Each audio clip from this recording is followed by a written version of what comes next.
오늘 말씀의 제목은 사탄의 시험을 이겨내는 성경적인 삶. 한번 따라서 해볼까요? 사탄의 시험을 이겨내는 성경적인 삶. 네. 자, 오늘 우리는 하나님의 은혜로 우리 새로운 한 해인 2022년 주일 첫 예배를 하나님께 우리가 드리고 있습니다. 자, 그렇다면 우리가 22년을 시작하면서 우리는 그러면 어떤 방향성을 가지고 새로운 한 해를 시작해야 될까? 우리가 굉장히 중요한 주제입니다. 새로운 한 해를 시작하면서 우리는 어떤 방향성, 어떻게 2022년을 살아갈 것인가를 한번 묵상해보는 시간이 되면 좋겠는데, 그래서 이 주일 첫 예배 때 우리가 이 복음서에 나오는 두 가지 사건이 굉장히 중요한 사건인데, 이 두 가지 사건을 묵상하면서 우리가 한 해를 시작하면 좋겠다라는 것을 우리 함께 묵상해 보았으면 좋겠습니다. 오늘 이제 살펴볼 이 복음서에 이제 두 가지 사건이 나오는데, 오늘 읽진 않았지만 요한복음 21장 15절에서 19절에 있는 내용을 첨가로 해서 말씀을 함께 나누면서 이 두 가지 사건은 우리 그리스도인의 삶의 방향성을 구체적으로 제시해 주는 아주 중요한 말씀이라고 볼 수 있습니다. 그래서 여러분들이 이 말씀을 한 번 갖고는 묵상하기에 좀 부족한 그런 내용이기 때문에 여러분들이 계속해서 묵상하고 또 묵상해서 이 말씀이 2022년 우리의 삶을 이끄는 그런 말씀이 되는 우리가 그런 한 해가 될 수 있다면, 우리가 2022년 이 말씀대로만 살아갈 수 있다면 사탄의 시험을 이겨내고 우리가 승리하는 삶을 분명히 살 수 있다라는 믿음을 가지고 우리가 마음을 열고 우리 말씀을 함께 받는 시간이 되었으면 좋겠습니다. 그 두 가지 사건은 마태복음 이제 4장 1절에서 11절에 나오는 예수님께서 광야에서 시험을 받으신 사건입니다. 너무 유명하죠, 그렇죠?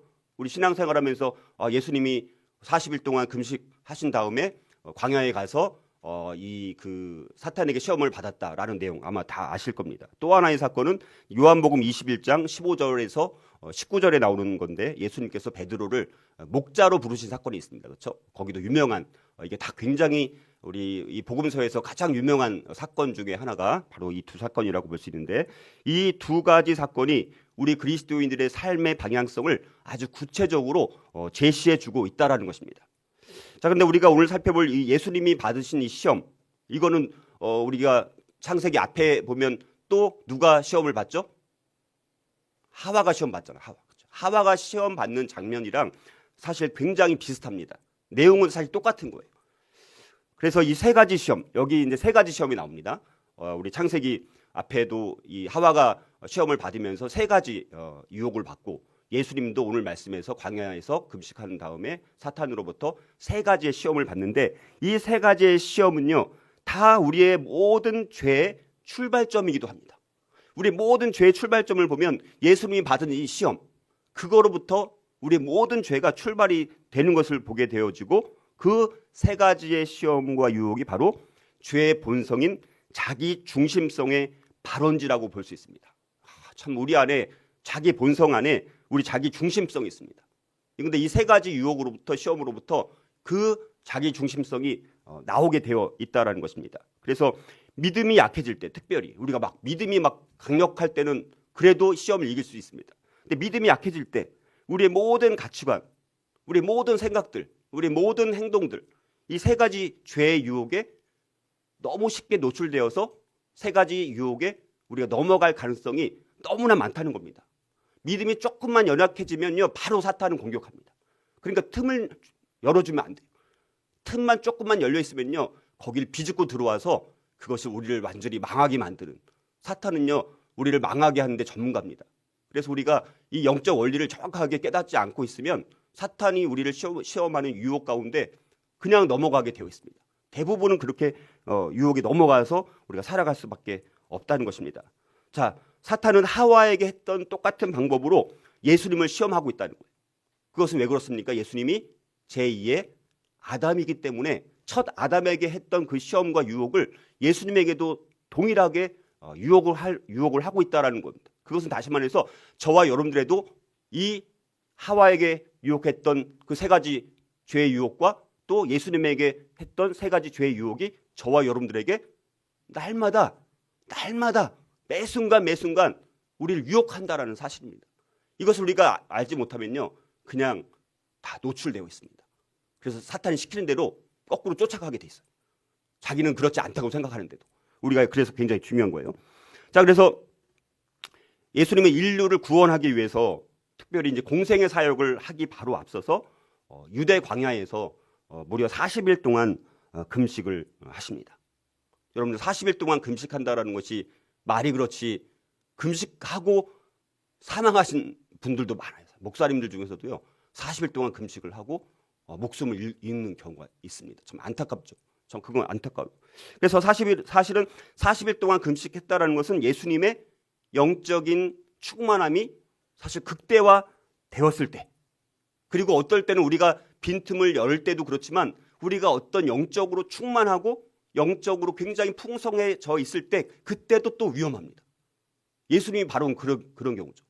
뭐 40일 동안 금식했으니까 얼마나 영적인 그 풍성함이 최대치에 달했겠습니까?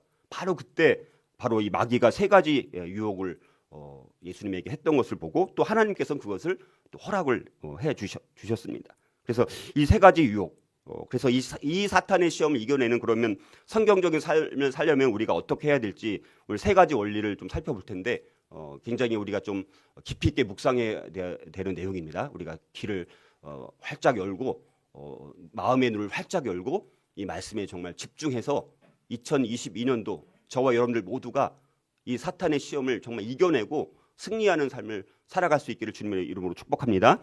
자, 첫 번째는요. 성과와 현실적 삶에서 사랑과 기도의 삶이 되어야 돼요. 우리 첫 번째는요. 우리는 성과 위주. 현실적인 삶. 현실이 중요해. 성과가 중요해. 이거는 사탄이 유혹하는 우리의 삶인 거예요. 그 삶에서 어떻게 해요? 사랑과 기도의 삶으로 바뀌어야 됩니다. 이게 굉장히 중요합니다. 예수님이 40일 금식을 마치자 사탄은 예수님께 나와서 마태복음 4장 3절을 보면 이렇게 시험합니다. 이 돌들로 떡덩이가 되게 하라. 이렇게 유혹합니다. 여러분 예수님이 40일 동안 금식하셨는데 얼마나 배가 고프셨을까요? 그렇죠? 자, 이 돌들로 그래서 떡덩이가 되게 하라라고 유혹을 합니다. 그래서 이 첫 번째 시험을 무슨 시험이라고 하냐면 광야의 시험 혹은 떡의 시험이라고 불러요. 세 가지 시험. 광야의 시험, 떡의 시험이라고 이제 우리가 하는데요. 자, 그렇다면 예수님이 받으신 이 첫 번째 이 시험은 어떤 유혹이었을까라는 것입니다. 이 돌들로 떡덩이가 되게 하라. 이것은 과연 어떤 시험이었느냐라는 것입니다. 우리가 이것을 정확하게 이해해야지만 이 말씀의 의미를 알고 우리가 여기에 대해서 어떻게 우리가 대처해야 될지를 알 수가 있게 됩니다. 이 첫 번째 유혹은요, 어떤 유혹이냐면 현실적이 되라는 유혹이에요. 현실적이 되라. 현실이 중요하다라는 거예요. 현실에 충실하라는 거예요. 다른 어떤 것보다도 너가 지금 지금 당장 직면한 현실이 중요하지 않느냐. 너가 지금 당장 배고픈 거 그게 너의 현실 아니냐라고 유혹을 하고 있다라는 것입니다. 그러니까 이것은 쉬운 방법을 선택하라는 거. 쉬운 방법. 여러분 우리도 어려운 일을 선택합니까? 우리 쉬운 일을 선택합니까? 대부분은 쉬운 일을 선택하게 되어 있어요. 자, 그래서 아주 쉬운 방법을 선택하라는 거예요. 그러면 예수님이 과연 굳이 십자가에서 고난 받을 필요도 없이 그냥 쉽게 현실적으로 생각해서 그냥 쉬운 방법을 선택하라라는 유혹을 지금 하고 있다라는 거예요. 아주 그럴듯한 제안인 거예요. 그래서 예수님으로 하여금 인류를 구원하기 위해서 십자가에서 죽으시는 이 놀라운 사건을 처음부터 사탄은 방해하기 위해서 예수님을 이렇게 아주 미끼를 던져가지고 유혹을 하는 것을 보게 됩니다. 이것은 또 쉽게 말하면 여러 가지로 제가 표현을 해드리면 이게 그런 의미구나 알 수가 있을 텐데요. 이 시험은 다시 말해서 예수님에게 메시아이시니까 사탄도 알아요, 사실은. 그래서 경제적인 메시아가 되란 또 예수님을 향해서는 경제적인 메시아가 당신이 되면 얼마나 편하겠느냐라고 유혹을 하고 있다라는 거예요. 물질적인 욕망을 자극하는 거예요. 돈을 자극하는 것입니다. 경제적인 유혹이. 이 첫 번째 시험은 우리로 하여금 경제적인 유혹을 주고 있다라는 거예요. 자, 그래서 이 돌들로 떡덩이가 되게 해서 아주 경이로운 떡을 만들게 되는 거예요. 그래서 이걸 가지고 사람들에게 멋있게 한번 나눠줘봐. 얼마나 멋집니까? 여러분 우리도 그렇잖아요. 나에게 돈을 갑자기 뭐 100억이 막 떨어져요. 그래갖고 한 10억 정도 통 크게 10억 정도 통 큰 게 아닌가? 10억 정도를 그냥 사람들에게 막 나눠주고 선심 쓰는 것처럼 나눠주는 그런 상상을 해본 적이 있어요, 없어요? 상상이라도 해본 적은 있잖아요. 솔직히. 그렇죠? 상상이라도 해봤습니다. 그런 유혹인 거예요. 이것은 하나님과 관계없는 물질 떡의 유혹이라고 볼 수 있습니다. 여러분들 이 물질주의의 죄가 있습니다. 항상 이 물질적인 부귀영화로 사탄은 우리를 끌고 다니려고 합니다. 거기에 막 따라가게 만듭니다. 그런데 이 물질주의가 갖고 있는 네 가지 결점을 우리가 분명히 아시면 이 물질주의가 갖고 있는 한계가 있구나라는 것을 우리가 인식을 해야 되는데, 첫 번째는요, 물질, 이 떡이 우리를 완전히 만족시키지는 못한다는 거예요. 잠시의 만족은 줄 수 있습니다. 그러나 우리를 완전하게 만족시키지는 못합니다. 그리고 이 물질주의가 일시적으로 우리를 만족시켜 줄지 몰라도 우리의 만족을 영원히 지속시키지는 못한다는 거예요. 아무리 물질이 많이 있어도 우리의 그 진짜 참된 내면의 완전한 만족을 계속해서 유지시키기에는 그 물질 갖고도 안 된다라는 사실입니다. 그리고 물질은요, 우리의 마음을 완전히 바꿀 수는 없습니다. 우리의 마음은 하나님께서 장악해야지만 바뀌는 것이지, 물질을 가지고 우리 마음을 우리가 바꿀 수 없습니다. 그리고 마지막으로 우리의 영혼을 물질이 결코 구원시키지 못한다는 거예요. 물질이 저와 여러분들을 구원시키지 못한다라는 사실입니다. 그래서 이 물질주의가 갖고 있는 이 경각심을 우리가 갖고 있어야 돼요. 자, 그래서 이 시험, 이 첫 번째 시험, 이 시험은 창세기 3장 6절에 하와가 받았던 먹음직도 하고의 시험. 먹음직도 하고. 그 선악과를 보면서 얼마나 먹음직도 하고, 진짜 먹음직도 했던 것이죠. 이것은 우리로 하여금 실용적이고 육체적인 감각을 향한 시험인 거예요. 우리에게도 실용적이 되라, 현실적이 되라. 육체적인 감각에 따라서 우리가 얼마나 많은 유혹을 받습니까? 자, 그리고 다른 말로 하면 또 이것은요, 요한일서 2장 16절에 보면 세 가지의 정욕이 나오지 않습니까? 여기서 육신의 정욕이 바로 이 첫 번째 시험에 해당되는 이 유혹이라고 볼 수 있습니다. 죄성을 쫓아서 일어나는 욕망의 유혹인 거예요. 우리 마음 안에는 죄성을 쫓아서 얼마나 많은 욕망이 계속해서 끝없이 막 나오는지 알 수가 없다는 거예요. 사탄은 그 욕망을 계속해서 자극시킵니다. 그래서 그 욕망대로 우리가 살아가도록 우리를 이끌어 간다라는 사실입니다. 사탄은 끊임없이 저와 여러분들에게 이런 성과와 현실적인 삶, 이렇게 살 것을 끊임없이 유혹을 한다라는 사실이죠. 그러나 예수님은 이런 성과를 추구하는 삶과 현실적인 삶이 너무나 일시적이고 순간적인 해결책이 될 뿐임을 너무나 분명히 아셨습니다. 그래서 떡으로만 사는 쪽을 선택하지 않으셨습니다. 과감하게. 그래서 마태복음 4장 4절 이렇게 말씀합니다. 사람이 떡으로만 살 것이 아니요 하나님의 입으로부터 나오는 모든 말씀으로 살 것이라. 이렇게 예수님은 그 단호한 첫 번째 유혹을 단호하게 거절하고 있는 것을 보게 됩니다. 여러분들, 우리의 삶은요, 이런 성과와 이런 현실적인 삶에 너무나 쉽게 노출되어 있기 때문에 우리가 이런 것에 대해서 우리가 너무나 연약한 존재이다. 하나님, 저는 성과에 마음이 너무 약해요. 실용적인 것에 너무 마음이 약해요. 현실적인 것에 너무 마음이 약해요. 나는 그렇게 부적절한 사람입니다. 하나님 앞에 날마다 선언하면서 이 성과와 현실적인 삶으로 살기를 원하는 사탄의 시험으로부터 내가 단호하게 예수님처럼 말씀으로 내가 거절할 수 있는 결단을 날마다 우리 가운데 허락해 주십시오 라는 마음으로 하나님 앞에 나아갈 수 있어야 된다는 것입니다. 그래서 우리가 이 첫 번째 시험과 유혹을 이기기 위해서 우리가 이런 질문을 저와 여러분들에게 한번 던져보시는 게 좋아요. 이 질문이 되게 중요합니다. 이 세 가지 시험마다 예수님께서 요한복음 21장에서 베드로에게 했던 그 질문이 우리에게도 던져보면 이 유혹을 이기는데 중요한 기준이 될 수 있는, 나를 돌아볼 수 있는 중요한 기준이 되는 말씀이 될 수 있다는 거예요. 그 질문은 뭐냐? 너가 나를 사랑하느냐? 이 질문을 이제 해봐야 되는 거예요. 자, 여러분들, 예수님은 베드로에게 목자가 될 것을 명령하시기 전에, 처음부터 목자가 될 것을 명령하신 것이 아니라 목자가 될 것을 명령하기 전에 요한복음 21장 15절에서 17절에 보면 요한의 아들 시몬아, 내가 이 사람들보다 나를 더 사랑하느냐? 나를 너가 정말 사랑하느냐? 이렇게 3번 물으셨습니다. 여러분, 이 질문은요, 우리가 얼마나 많은 사람들에게 내가 인정을 받을 것인가? 앞으로 얼마나 많은 내가 업적을 쌓을 것인가? 또 결과 좀 보여주겠습니까?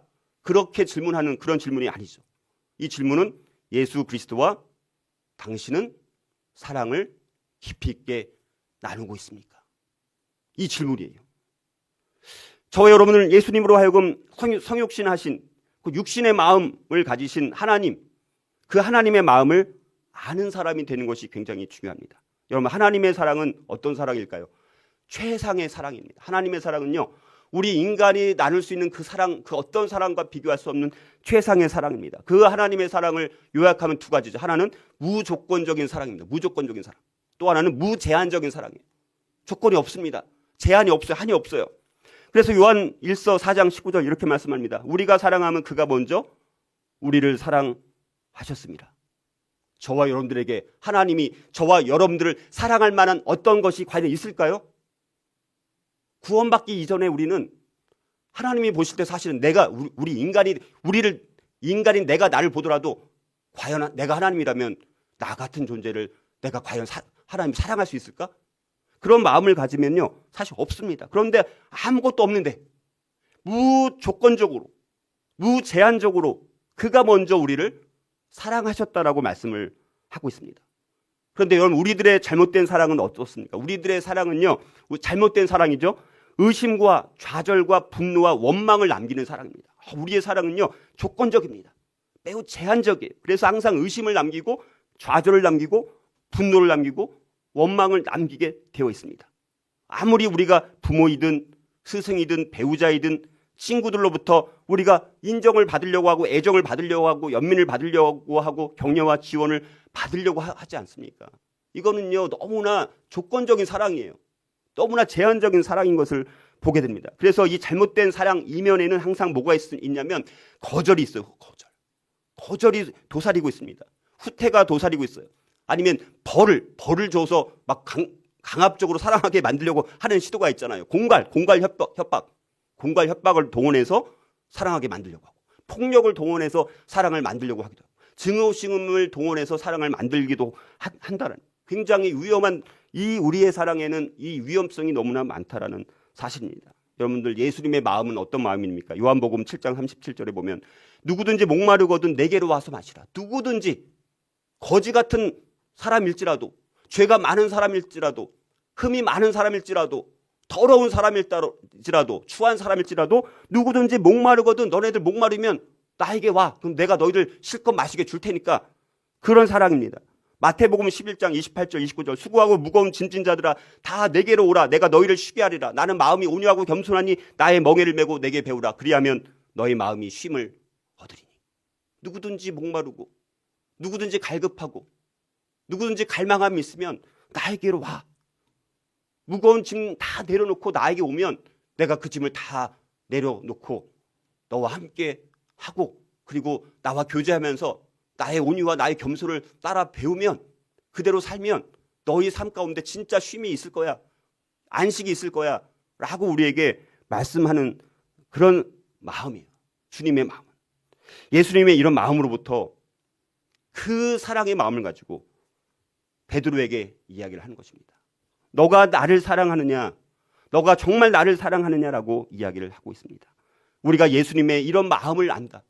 정말 예수님의 마음을 안다면 예수님을 사랑하게 되어 있습니다. 예수님의 마음을 아는 것이 우리에게 너무너무 중요합니다. 이런 주님의 사랑으로 우리가 다른 지체들과 관계를 맺고 우리 자녀들을 양육할 수 있다면, 그럴 때 치유와 화해와 새로운 삶과 새로운 소망을 심어줄 수 있게 되는 거예요. 이런 사랑으로 사랑할 때. 그래서 이런 사랑이 우리 가운데 필요합니다. 그리고 이 첫째 시험과 유혹을 이기기 위해서 우리는 또한 훈련이 필요한데, 그것은 묵상기도예요. 묵상기도. 성과와 현실에 따라가는 삶으로부터 벗어나려면 이런 사랑의 마음, 주님의 마음, 우리를 향한 사랑의 마음, 그리고 기도의 삶이 필요합니다. 여러분들, 내가 사랑하느냐, 내가 나를 사랑하느냐라고 계속 물으시는 그 질문 앞에, 그분의 임재 안에 계속해서 거하는 거예요.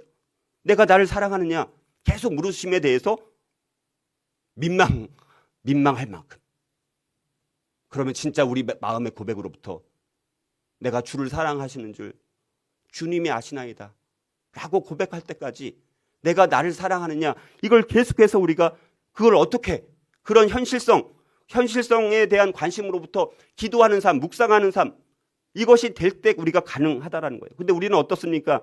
긴급한 문제들에 쫓아다니게 되어 있습니다.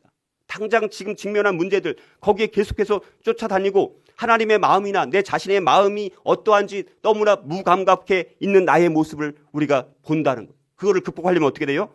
묵상 기도를 통해서, 말씀과 기도를 통해서 계속해서 내가 나를 사랑하느냐라는 주님의 질문 앞에 계속해서 내가 주님을 정말 사랑하는지 내 마음의 내면을 계속해서 돌아보고 주님의 마음이 어떤 마음으로도 우리를 사랑했는지 그 주님의 마음이 어떠한지를 계속해서 묵상하고 기도하고 또 기도할 때 주님을 정말 사랑합니다 라는 그 고백이 우리가 나올 수 있어야 된다는 거예요. 묵상 기도 가운데 하나님과의 주님과의 연합의 삶이 우리 가운데 있어야 되는 것입니다. 하나님 앞에 하나님의 존전에 우리가 늘 거할 수 있어야 되고 하나님의 음성을 계속해서 듣고 하나님의 그 영광과 하나님의 아름다움을 계속해서 묵상하고 육화된 그 하나님의 말씀을 계속해서 만지고 또 만지고 끝없는 하나님의 인자하심을 맛보고 이것을 계속해서 우리가 경험하는 그런 삶이 우리 가운데 있어야 되는데 그것은 묵상 기도를 통해서 하나님의 목소리를 듣는 그 훈련이 우리 가운데 너무나 필요한데 우리는 주님의 음성을 사실은 전혀 듣지 못하고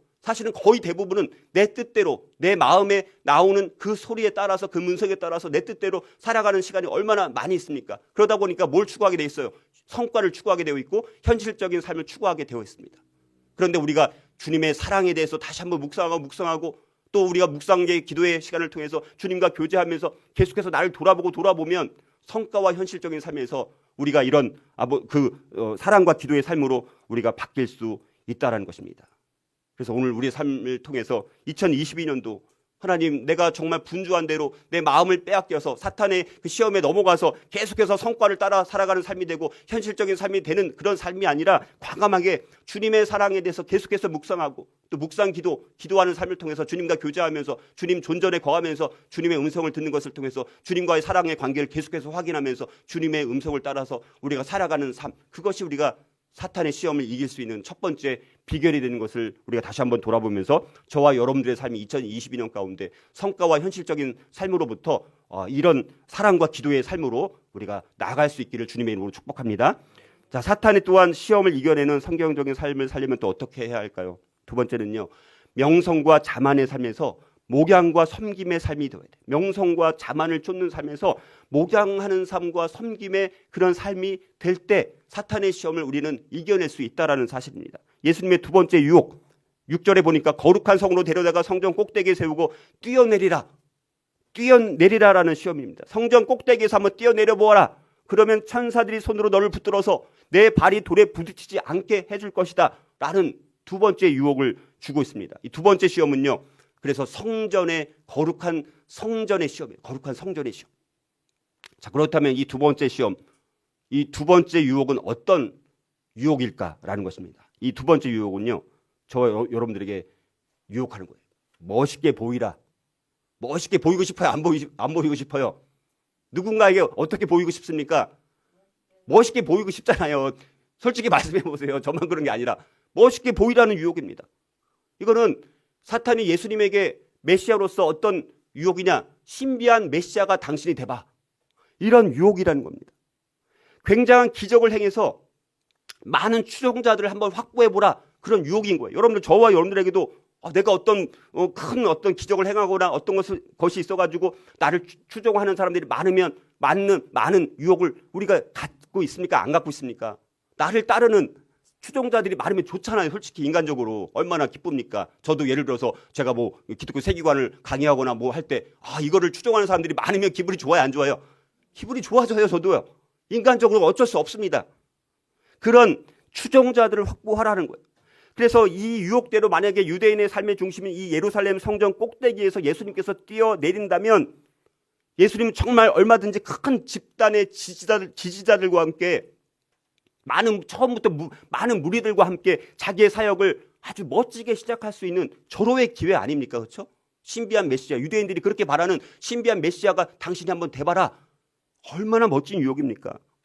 종교적인 유혹이에요. 그래서 이 둘째 시험은요, 종교적인 유혹입니다. 이 종교적 유혹은 예수님이 성전 꼭대기에서 뛰어내리시면 천사들이 공중에서 예수님을 받음으로써 예수님의 사역에 하나님께서 인정하는 도장이 찍히게 되는 그런 유혹이라는 거예요. 경건한 성전의 영역 안에서 이러한 성스러운 증명, 하나님이 인정해서 천사가 예수님을 받아주는 엄청난 기적을 사람들이 목격을 하게 되면 성전에서 일어나는 일이니까 성직자 계급, 바리새인, 대제사장, 사두개인들, 모든 종교인들이 얼마나 열렬히 예수님을 후원하고 그분을 따를 것 아닙니까? 얼마나 생각만 해도 멋져 보이는데 멋져 보이나요? 멋져 보이는 거예요. 이렇게 유혹을 하는 거예요.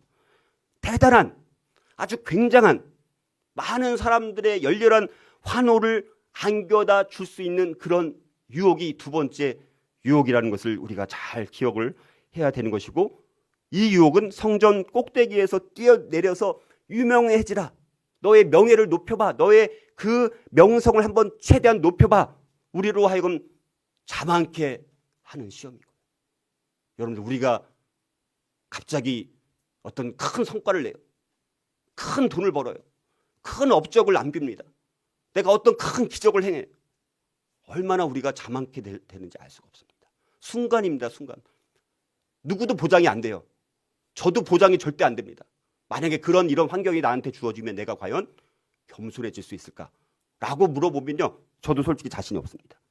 이 시험, 선악과를 바라보는 하와의 눈, 바로 그 시험을 하와가 받은 겁니다. 그래서 창세기 3장 6절에 보암직도 하고, 얼마나 보암직도 한지 몰라요.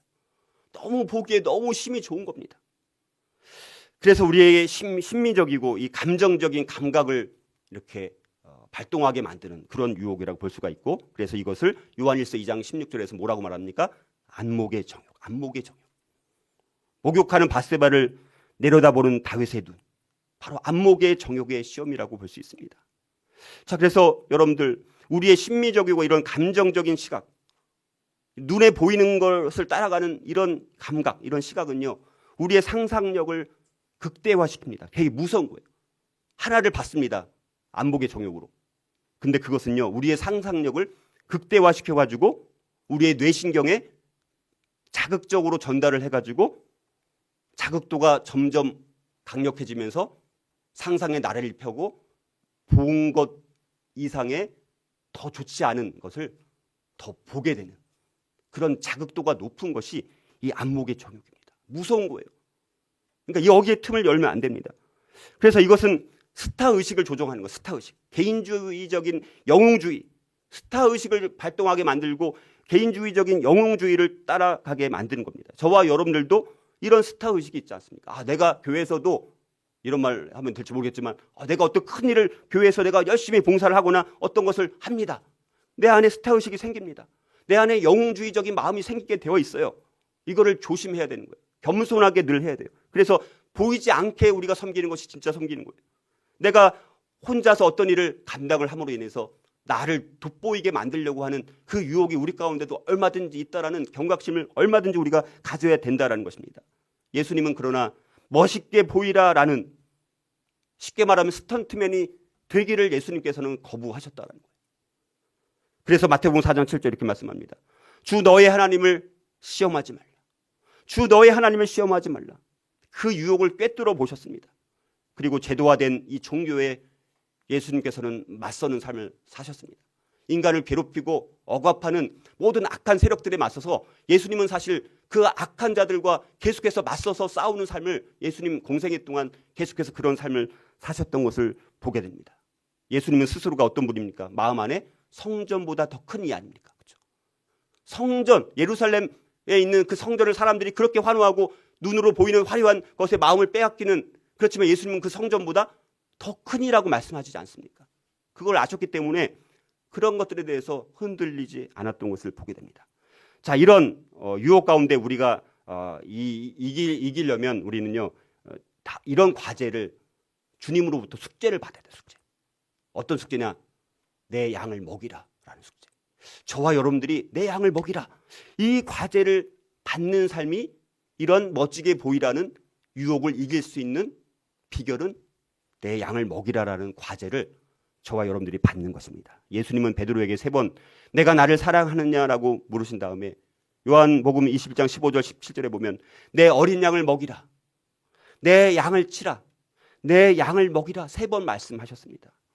예수님은 베드로의 사명을 확인하신 다음에 베드로에게 목자의 사명을 주셨습니다. 여러분들, 저와 여러분들에게 우리는 나는 우리 목자님들 우리 5분이 세워졌는데 나는 목자가 아니니까 나와 관련이 없어. 그게 아니에요. 여러분들 자녀가 있다면 여러분들도 목자입니다.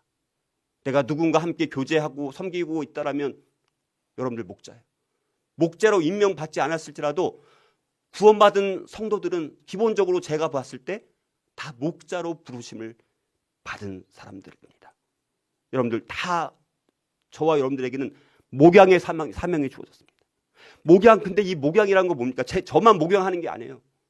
저도 성도님들로부터 뭐를 받아야 돼요? 왜 말씀 안 하세요?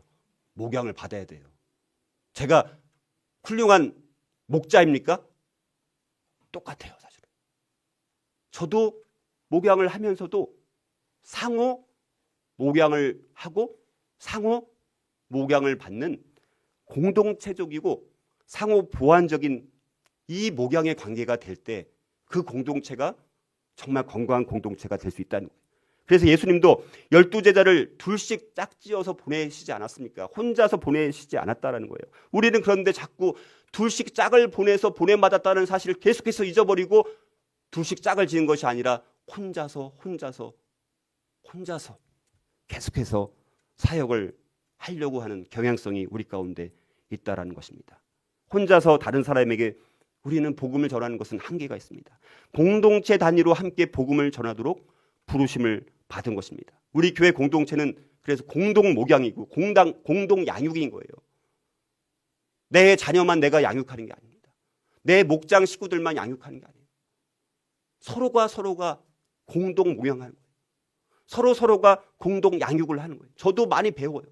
얼마나 많이 배우는지 모릅니다. 제가 어떤 부분들은 성도님을 절대로 제가 못 따라합니다. 이거는 저와 차원이 달라요. 제가 열을 갖고 있다라면 그거는 다른 성도님은 100을 갖고 있어요. 제가 다 100을 가지고 있을 수가 없습니다. 여러 분야에서. 저는 일부만 100을 갖고 있겠죠. 성도님들 다 100을 갖고 있는 것들이 다 있습니다. 공동 목양, 공동 양육, 이것이 우리 가운데 필요한 거예요. 그래서 요한복음 10장 14절 15절 이렇게 말씀합니다. 나는 선한 목자라. 나는 내 양을 알고 양도 나를 아는 것이 아버지께서 나를 아시고 내가 아버지를 아는 것 같으니 나는 양을 위하여 목숨을 버리노라. 예수님은요, 주님의 이 목자의 심정, 이거를 다 배우기를 원합니다. 그리고 저와 여러분들이 다 목자가 되기를 원하십니다. 그런데 우리가 목자라고 하면 우리는 어떻게 생각합니까? 내가 다른 성도들, 지체들의 문제를 내가 환자처럼 내가 잘 파악을 해서 내가 진단을 해가지고 그 사람을 내가 치료해주고 그 사람을 내가 고쳐줘야지. 이런 게 아니에요. 여러분들, 우리는 전문가가 아닙니다. 예수님만이 전문가예요. 저도 전문가가 아닙니다. 그거를 도와주죠, 물론. 그러나 나도 내 자신의 문제를 함께 공유하고 남을 돌보는 것뿐만 아니라 나도 돌봄을 받아야 되는 거예요. 내가 용서하고 또 용서받아야 되는 거예요. 내가 사랑하고 사랑을 또 받아야 돼요. 그러지 않고는 견딜 수 없는 연약한 존재라는 것을 서로 인지하고 인식하고 우리가 그것을 함께 목양하고 함께 양육해야 된다라는 마음을 갖는 것이 중요합니다. 내가 치료자가 아닙니다. 내가 화해자가 아닙니다. 내가 생명을 주는 자가 아닙니다. 우리가 서로 돌볼 때, 돌봄을 받을 때 그 안에서 치료가 일어나요. 우리가 서로 사랑하고 서로 관계를 맺고 서로 공동 목양과 공동 양육을 해갈 때 화해가 일어납니다. 그 안에 생명이 일어나게 되어 있는 것을 보게 됩니다. 우리는 모두가 다 도움을 필요로 하는 죄인이라는 것을 인정을 해요. 우리 모두가 연약한 존재라는 것을 인지할 필요가 있습니다.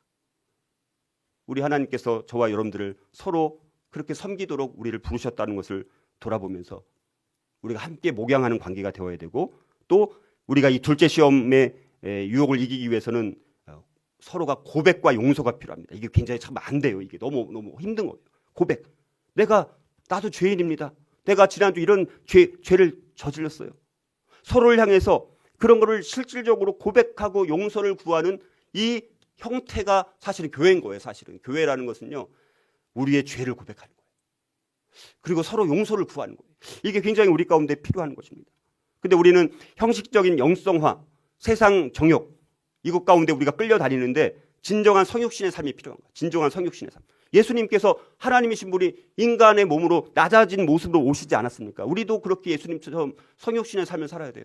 그거는요, 내가 죄를 고백하고 서로 용서를 구하고 그거를 함께 우리가 공동체가 함께 책임진다라는 이 마음이 우리 가운데 필요하다라는 것을 우리가 돌아보고 저와 여러분들이 유명해지려고 하는데 우리 마음을 빼앗기는 것이 아니라 더 공동체적이고 또 상호 관계적인 이런 삶을 통해서 연약한 우리 모두가 그런 리더십을 가지고 우리가 명성과 자만의 삶에서 목양과 섬김의 삶을 살아갈 수 있기를 주님의 이름으로 축복합니다.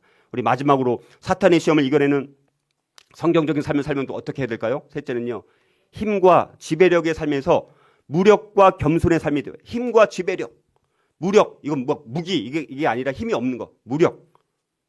자, 세 번째 유혹은 뭡니까? 9절에 보니까 만일 내게 엎드려 경배하면 이 모든 것을 내게 주리라. 자, 높은 산으로 예수님을 데리고 와서 선한 만국과 그 영광을 보여주면서 너가 나에게 엎드려 경배하면 이 모든 것을 너에게 주리라. 이런 유혹을 주고 있는 것을 보게 돼요. 지극히 높은 산의 시험이라고 볼 수 있습니다. 이 세 번째 시험은 어떤 시험일까? 이 세 번째는요, 힘이 최고라는 거예요. 힘이 최고. 여러분, 우리도 그런 생각이 있어요, 없어요? 힘이 최고다. 지금 세상은 더 그렇지 않습니까? 힘을 가진 자, 권력을 가진 자, 이런 사람이 최고다라는 그런 생각을 가져요. 이것은 예수님으로 하여금 정치적이고 군사적이고 경제적이고 도덕적인 영적인 힘, 이런 것이 최고가 되는 것이다라고 시험을 하는 것을 보게 됩니다. 이건 다시 말해서 예수님으로 하여금 정치적인 메시아가 되라는 거예요. 정치적인 메시아. 로마 제국의 발굽에 유대인들이 지금 엄청나게 목을 짓누름을 당하면서 고통을 당하고 있는 것을 예수님께서 너무나 잘 아셨죠.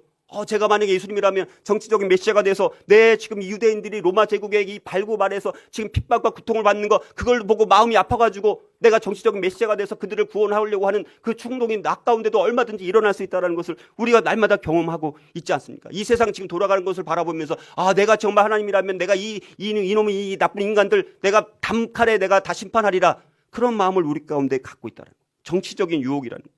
천하 만국과 그 영광의 약속을 가지고 예수님의 영혼을 바꾸려고 하는 그런 시도라는 것을 보게 됩니다. 우리도 그렇지 않습니까? 내가 어떤 힘을 갖고 있으면, 내가 영향력을 강력하게 내가 행사할 수 있다면, 내가 그 자리에 내가 올라갈 수만 있다면 라는 마음을 우리 가운데 얼마나 많이 하는지 모른다는 것입니다. 이것이 바로 창세기 3장 6절에 나오는 지혜롭게 할 만큼 탐스럽기도 한 시험이에요. 지혜롭기도 할 만큼 너무나 탐스러운 거예요. 요한 1서 2장 6절에 이생의 자랑, 우리 자랑거리가 얼마나 많이 있습니까? 내가 돈이 많아서 자랑거리가 있고, 내가 이런 권력을 갖고 있고, 내가 이런 사람을 내가 알고 있기 때문에 내가 이런 사람을 알아서 내가 당신을 도와줄 수 있습니다. 내가 이렇게 힘이 있는 사람입니다. 이렇게 영향력이 있는 사람입니다. 이렇게 권력과 권세가 있는 사람입니다. 라는 내가 갖고 있는 것을 자랑하려고 하는 그 욕심이 우리 가운데 있다라는 거예요. 그러나 예수님은 이런 정치적인 메시아로의 유혹을 단호하게 거부하셨습니다. 10절에서 이렇게 말씀합니다. 주 너의 하나님께 경배하고 다만 그를 섬기라. 이렇게 말씀하십니다. 세상 권세와 강압이 하나님의 방법과는 너무 다 다르다라는 것을 예수님 너무나 분명히 아셨습니다. 그런 방법이 아니라, 세상 권력, 힘의 방법이 아니라 섬기시고 고통당하시고 십자가에서 죽으시는 일, 이것이 예수님이 걸어가실 길이라는 것을 예수님은 아셨고 그렇게 행동했던 것을 보게 되고, 우리는요, 내가 하나님이 되기가 쉬워요. 하나님을 사랑하는 것보다는 내가 하나님이 되려고 합니다. 내가 다 아는 것처럼, 내가 마치 내가 하나님인 것처럼 행동하기 쉬워요. 다른 사람들 내가 사랑하는 거 어려워요. 그러니까 어떻게 합니까? 컨트롤하려고 합니다. 그 사람 내가 사랑하기 힘드니까 내가 어떻게라도 통제하고 컨트롤하고 조종하고 싶은 게 우리 인간의 마음이에요. 사랑을 힘과 바꾸려는 유혹입니다. 사랑 대신의 힘을, 십자가 대신의 어떤 지배력을 인도받기보다는 인도하려고 하는 유혹. 누군가 인도하는 거 내가 따라가는 것보다 내가 인도하려고 하는 거예요. 힘과 지배력, 이게 얼마나 많이 있습니다. 얼마나 이 위험성이 있는지 모릅니다. 그래서 우리가 이런 유혹을 이기려면 이런 도전을 예수님께서 저와 여러분들에게 어쩌면 지금 하는지도 몰라요. 어떤 도전이냐? 다른 사람이 너를 데려갈 것이다. 내가 원하는 길을 내가 가는 것이 아니라 다른 사람이 너를 데려갈 거야. 그럼 너는 그 길을 따라가야 돼. 너가 원하는 길을 따라가는 것이 아니라 다른 사람이 너를 인도하는 그 길을 너가 싫든 좋든, 그리고 힘든 길일지라도 그거를 다른 사람이 데려가는 대로 넌 따라가야 돼. 이런 도전인 거예요. 요한복음 21장 18절 이렇게 말씀합니다. 너가 젊어서는, 베드로에게 하는 말이에요. 내가 젊어서는 스스로 띠띠고 원하는 곳으로 다녔거니와 늙어서는 내 팔을 벌리리니 남이 너에게 띠띠우고 원하지 아니하는 곳으로 데려가리라. 베드로는 정말 이렇게 되었어. 이 예언대로 십자가에 거꾸로 매달려서 순교했다라는 그런 식으로 전해져 오고 있지 않습니까? 진짜 성숙이란 건 뭐냐? 내가 가고 싶지 않은 곳으로 기꺼이 이끌려 갈 수 있는 그 능력이 우리의 성숙입니다. 내가 원하는 대로, 내가 하고 싶은 대로 간다라면 미성숙한 거예요. 여러분들 내 자신을 한번 보십시오. 내가 가고 싶지 않은 곳으로 내가 기꺼이 이끌려 가고 있다라면 성숙한 사람이에요. 그러나 여전히 내가 가고 싶은 길로 계속 가기를 원한다라면 그거는 미성숙한 사람이에요. 예수님은 베드로에게 목자가 되라는 명령을 주신 다음에 섬기는 삶, 자신이 모르는 바라지도 않는 고통스러운 곳으로 이끌려가는 삶이 될 것이다라고 베드로에게 도전을 주신 거예요. 이거는 무슨 말입니까? 지배력, 힘과 지배력의 그 삶이 아니라 무력함. 나는 아무런 힘이 없습니다. 하나님, 저는 겸손해주고 싶어서가 아니라 아무것도 가진 것이 없어서 겸손해질 수밖에 없는 존재입니다. 자, 이런 것이 우리 가운데 필요한 것이고, 그 속에서 고통받는 하나님의 종 예수 그리스도께서 그때 나타납니다. 내 힘이 없고 내가 겸손합니다. 겸손하다라고 말하는 것이 아니라 그럴 수밖에 없어서 겸손을 할 수밖에 없는 그런 우리의 삶이 될 때 그 속에서 예수님이 나타나게 되는 거예요. 사랑 때문에 내 힘을 엄청나게 내가 많이 갖고 있지만, 그 힘을 사용할 수 있는 그 힘이 내 안에 엄청나게 많이 있지만, 그 사랑 때문에 그 힘의 사용을 계속적으로 포기하는 삶. 내가 힘이 있는데도 그거를 포기하는 거예요. 이게 필요한 것이죠. 우리 가운데 이게 정말 필요한 것 같아요. 그리고 이런 무력함과 내가 인도를 받는 자리에 서려고 하는 거죠. 자꾸. 우리 모든 성도들이 자꾸 서로가 인도받기를 원하는 거예요. 그러면 된다는 거예요. 그리고 우리에게 훈련이 필요합니다. 하나는 신학적인 성찰 훈련, 우리가 신학적인 사고를 할 수 있어야 돼요. 이걸 다른 말로 말하면 계시 의존적 사색을 할 수 있어요. 계시 의존적 사색. 이거 무슨 말이냐면, 우리가 기독교 세계관을 분명히 갖고 있어야 되죠. 그래서 제가 날마다 강조하는 거예요. 진정한 기독교적인 세계관. 근데 우리는 지금 이 시대는 심리학이라든가 사회학, 이런 행동과학, 심리학이라든가 사회학, 이것이 발달하다 보니까 우리 성도들도, 그리스도인들도 성경의 계시를 따라가는 삶이 아니라 심리학에서 말하는 거, 사회학에서 말하는 행동과학, 그런 것에 영향을 받고 살아가는 사람들이 참 많다라는 것입니다. 여러분, 우리는 구원받은 사람들이라면 반드시 성령의 내적인 증거가 있습니다. 우리 안에 성령께서, 우리가 여러분들 성경이 믿어지고 오늘 말씀이 우리가 믿어지는 것은 내가 노력해서 믿어지나요? 그냥 믿어지는 거예요. 그게 은혜인 거죠. 그게 성령의 내적인 역사하심으로 우리가 믿게 되어지는 거예요. 그래서 우리가 계속 계시 의존적 사색이라는 것은 계속 말씀 중심으로 생각을 하는 거예요. 성경적 세계관으로 계속해서 사고하고 묵상하는 것입니다. 그러면 여러분들, 그러다 보면 내 생각과 충돌이 일어나요. 그러니까 여러분이 살아가면서 아무런 충돌이 안 일어나, 가치관의 충돌이 안 일어나요. 내가 이렇게 해야 될까 저렇게 해야 될까. 근데 분명히 계시 의존적 사색을 해보니까, 신학적인 통찰을 해보니까, 성찰을 해보니까 이게 맞아요. 성경적 세계관을 내가 배워보니까 이게 맞는 것 같아. 근데 내 안에서는 이 길을 가고 싶어요. 그 충돌이 일어나야 되는 거예요. 그때 어떻게 합니까? 정말 말씀을 따라가는 사람들은 충돌이 일어날 때 그때 진짜 우리의 신앙이 나타나는 거예요. 대부분요, 계시 의존적 사색하지 않습니다. 상황에 따라서, 환경에 따라서 내가 선택하는 경우가 참 많더라는 것을 우리가 경험하면서 오늘 우리의 삶 가운데 이런 나의 힘과 지배력, 이런 것을 정말 내려놓고, 내가 힘이 없습니다, 겸손할 수밖에 없습니다, 그리고 말씀에 따라서 생각하는 그 사고를 할 수 있게 하나님 계속해서 저를 인도해 주세요 라는 우리의 삶이 될 때 우리가 이 사탄의 시험을 이겨낼 수 있는 것을 보게 됩니다. 결론을 맺고자 합니다. 여러분들, 창세기 3장 6절은 아까 세 가지 유혹, 거기에 첫째 아담이 성공했어요? 실패했어요? 실패했습니다. 그러나 마태복음 4장 1절에서 11절은 둘째 아담이신 예수님께서 승리를 했다는 것을 말씀해 주고 있습니다. 아담은 실패했지만 예수님은 승리하셨습니다. 이것이 우리가 이길 수 있는 비결인 거예요. 예수님께서는 세속적 가치관에 전혀 흔들리지 않으셨습니다.